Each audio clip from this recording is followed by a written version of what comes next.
Picture this. Dave, 58, just retired from the plant with $420,000 parked in what the bank called a safe ladder of CDs yielding 4.5%. He figured he was set. 3 years later, his grocery bill is up 28%, his property taxes jumped 18%, and he's quietly dipping into principal just to keep the lights on. Carol, 49, single mom pulling $72,000 a year as an office manager, did everything right. She maxed her 401k, kept the rest in a high-yield savings account because cash is king, and told herself she was playing it conservative. Then 2022 hit and her real purchasing power dropped like a rock while the official numbers said everything was fine. She still smiles in the group chat, but she's pricing out part-time work at night. Tom, 62, the guy everyone called the smart one, had $600,000 in treasury bonds. Government paper, he said. You can't lose. He lost. Not on paper, on what that paper could actually buy. His dream of traveling with the grandkids quietly died in the checkout line at the gas station. What's the pattern? They all believed the same lie, that if you keep your money in something that looks safe on the statement, it stays safe in real life. Here's the thing. The real mechanism working against them looks nothing like what they told you. It's not bad luck. It's not a random spike. It's inflation acting as a silent legal tax that moves wealth from people who save to people who owe, and the biggest debtor on the planet is the United States government. My name is Nico. I've been investing for over a decade with multiple hundreds of thousands of my own money on the line. I run my own business, work with accountants and fiscal lawyers, and I've read enough BIS reports and IMF papers to know the incentives are never aligned with yours. I've made every mistake I'm about to walk you through. If you're someone who feels like your paycheck is getting squeezed even though the numbers on your statement look okay, or your savings seem to evaporate without you spending more, subscribe and like this video. It will help more than you think. Here's what we're actually doing today. I'm going to show you how inflation functions as a hidden tax on every dollar you've saved. We'll break down the math that most advisors conveniently skip. I'll explain what the Fed is really doing when they talk about price stability. And most importantly, I'll lay out the exact mechanical moves that let regular people protect their purchasing power without gambling or becoming day traders. This isn't about motivation. It's about the actual mechanical systems that either give you freedom or create a new prison with better furniture. By the way, I built a free inflation erosion calculator because most online retirement tools pretend inflation stays at 2% forever and ignore the real drain. It uses Vanguard's asset allocation logic combined with historical Fed and IMF data to expose the weak points in your plan. And I only ask for your email to send the report. I don't store any of your financial data. Link in the description. Hundreds of people have already used it. Think of your savings like a bathtub. The Fed controls the faucet, turning it on with easy money or tightening it when things get hot. But inflation, that's the hidden drain at the bottom. You pour your wages in, you think the level is rising, but water is leaking out the whole time, quietly, relentlessly. Most people never notice until the tub is half empty and they're standing in cold reality. Your bathtub doesn't care about nominal returns. It only cares about what the water can still buy when you need it. Let me tell you what happened in America starting in the mid-1960s. Regular workers and retirees believed the promise. Stable prices, savings accounts paying a solid 5%, the American dream on autopilot. The government and the Fed had other ideas. They printed money to finance the Vietnam War and massive social spending. They told themselves it would create growth without pain. The hidden mechanism was simple. More dollars chasing the same goods meant every existing dollar lost value. By 1979, inflation hit 13%. Savings accounts returned 5 or 6% on paper. Families who had $50,000 saved in 1970 watched its real buying power get cut in half by 1980. The winners? The government paid back its massive debts with cheaper dollars. Big corporations with fixed-rate loans got a free ride. The losers? Savers, pensioners, anyone whose income didn't automatically reset higher. So what does this have to do with your money right now? Everything.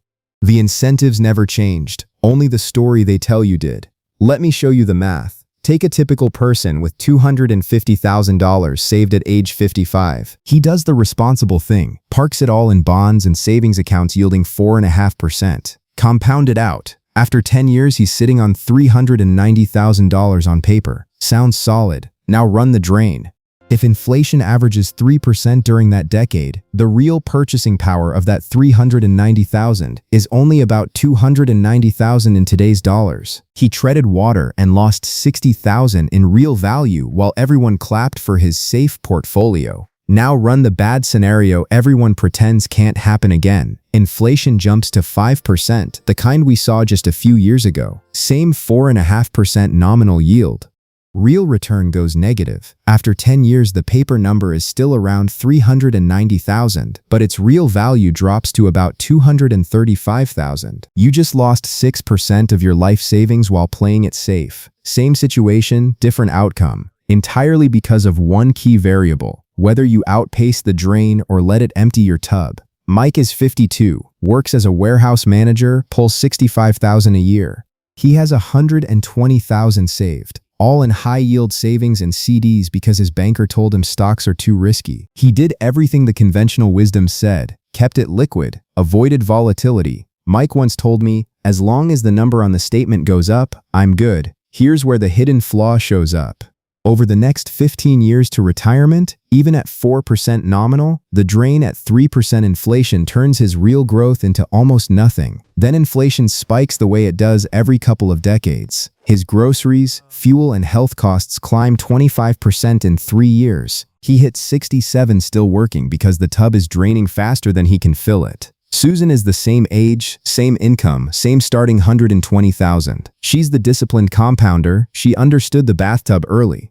She dollar-cost averaged that money into a low-cost total stock market index and kept adding every month. Same starting conditions, same life, different choice on the drain. 15 years later, her portfolio sits at roughly 480,000 nominal. After inflation, real value is still over 350,000 in today's dollars. She has optionality, could cut back to part-time, travel, or just breathe. Mike is still punching the clock, wondering where it all went. Same situation, different outcome, entirely because of whether you respect the drain or ignore it. Now here's where most people stop paying attention, and it's the most important part. Imagine sitting across from your financial advisor. You say, but what about inflation quietly draining everything? He smiles that calm smile and answers, it's transitory. Bonds will protect you. Just stay diversified. You push back. Last cycle it wasn't transitory for 10 straight years. He leans in. Historical average is only 3%. You're overthinking it. Silence. Because the math on the bathtub doesn't lie, and deep down he knows the incentives point somewhere else. Here's where it gets dark. The psychological trap is the nominal illusion. Your brain evolved for immediate threats. Saber-toothed tigers, not slow leaks over decades.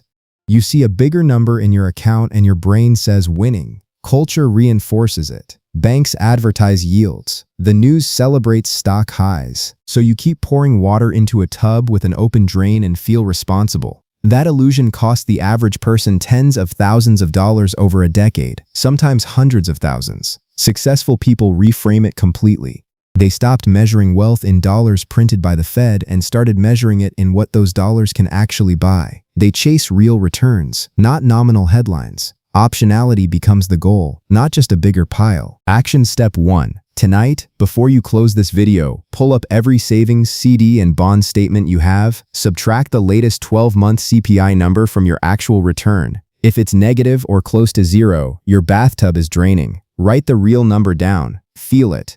Action step 2. Calculate your personal inflation rate this week. Track your own spending for 30 days. Groceries, rent or mortgage, gas, insurance. The official CPI understates what regular families actually feel. Use your real number going forward. Action step 3. Shift at least 15% of your portfolio into assets proven to outrun the drain. Tips, broad equities, or even a simple 3-fund portfolio that has beaten inflation over every 20-year period since the 1920s. Do it with dollar-cost averaging so you never try to time it.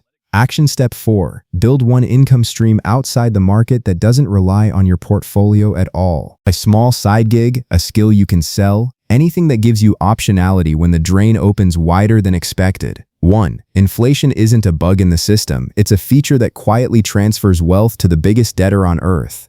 2. Stop measuring your progress in dollars and start measuring it in purchasing power. 3. The people who actually build lasting wealth aren't the ones chasing the highest nominal return. They're the ones who simply refuse to let the bathtub empty while everyone else pretends the drain doesn't exist.